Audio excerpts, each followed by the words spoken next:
Attentat du 13 novembre, remise en liberté sous condition d'un convoyeur d'Abdeslam Ali Oulkadi, un des convoyeurs de Salah Abdeslam au lendemain des attentats parisiens du 13 novembre 2015, a été remis en liberté lundi et placé sous contrôle judiciaire en Belgique, ont indiqué mardi à l'AFP le parquet fédéral belge et le parquet de Paris.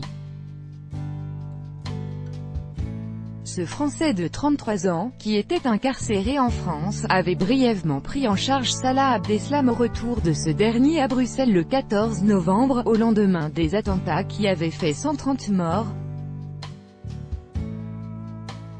Mais ses avocats plaidaient son innocence et, lors d'une confrontation en mars avec Abdeslam, seul membre encore en vie des commandos du 13 novembre, ce dernier était sorti de son silence pour le mettre hors de cause.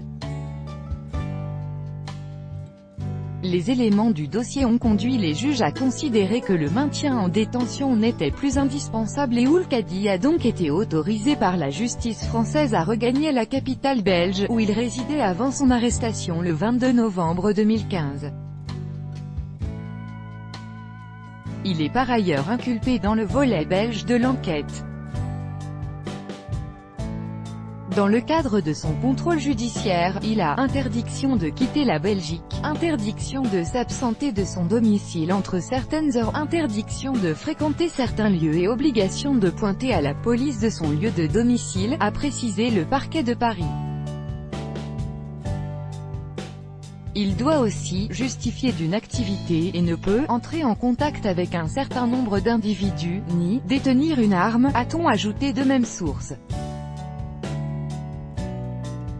Après la confrontation début mars au cours de laquelle Oulkadi avait été innocenté par Abdeslam, d'après ses défenseurs, son avocate française Marie Dosé avait annoncé le dépôt, dans les meilleurs délais, d'une demande de remise en liberté. Celle-ci a donc été entérinée par la justice française après que le parquet fédéral belge eut établi les conditions du contrôle judiciaire à Bruxelles, ont expliqué mardi le parquet fédéral et l'avocat belge d'Oulkadi, Didier de Kevy.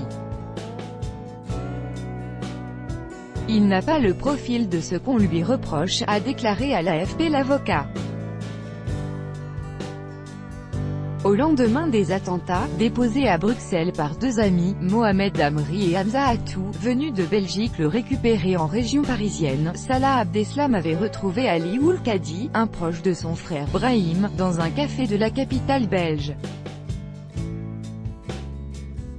Les enquêteurs cherchaient à savoir si Ali Oulkadi pouvait ignorer la préparation des attaques, son ADN mêlé à celui de Salah Abdeslam ayant été retrouvé sur une fourchette dans l'un des caches de la cellule franco-belge, à Schaerbeek, utilisée pour la confection des ceintures explosives des commandos.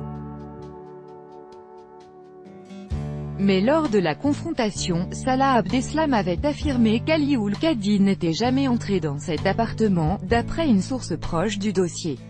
Le 14 novembre 2015, il ne pouvait pas savoir que j'étais l'ennemi numéro 1, a-t-il ajouté, selon cette source.